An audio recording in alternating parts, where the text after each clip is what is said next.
Je vais tout simplement laisser la parole, je pense, à Manon Blangis. En parlant d'éloignement, il y en a deux qui sont éloignés de nous, c'est Manon Blangis et Yanis Darras, et qui sont donc nos envoyés spéciaux à la Buzzroom, voilà, à la Villette. Bonsoir Manon Blangis.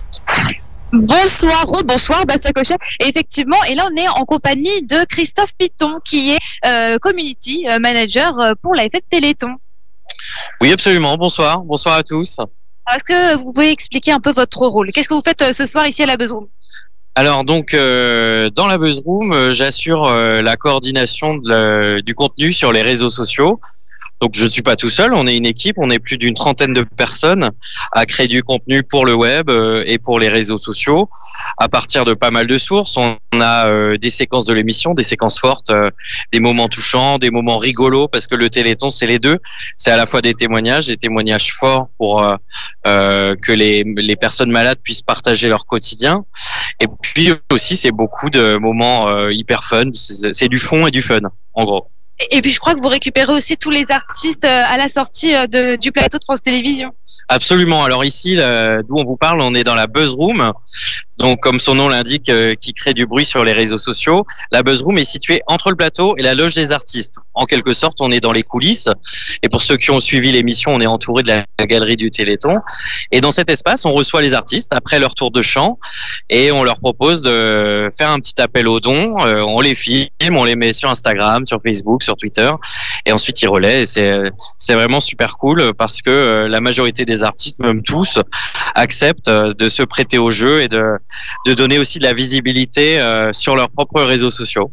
Oui, on a vu d'ailleurs par exemple Clara Luciani qui faisait des petits boomerangs pour Instagram avec un grand hashtag Téléthon, je crois.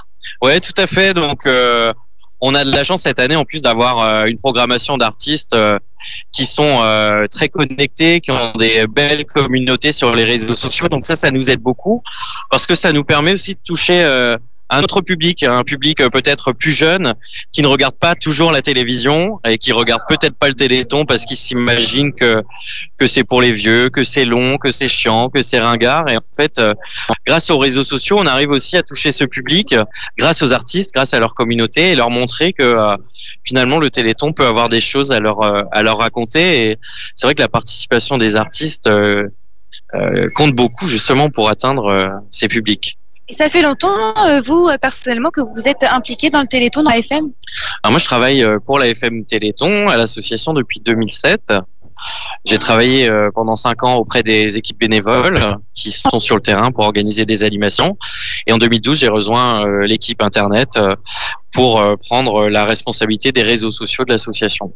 C'était quelque chose que vous voulez faire, les réseaux sociaux, c'est votre truc un peu? Alors c'est arrivé presque par hasard, mais c'est vrai qu'avant d'occuper ce poste, j'étais un peu geek, j'utilisais beaucoup Facebook, Twitter et tout ça. Ça n'a pas arrêté parce que je passe ma vie sur les réseaux sociaux, donc c'est plutôt cool. On a des belles communautés, on a des gens très engagés.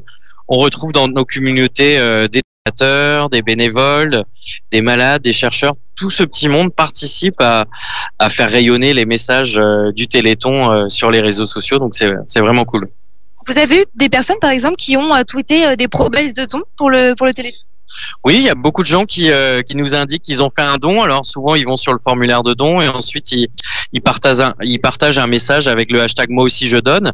On a aussi des gens qui créent des pages de collecte. Donc ils étaient donateurs, ils deviennent aussi collecteurs de dons. Et là aussi, ils partagent sur les réseaux sociaux. Donc il y a vraiment beaucoup d'énergie qui se déploie sur les réseaux sociaux pour la bonne cause.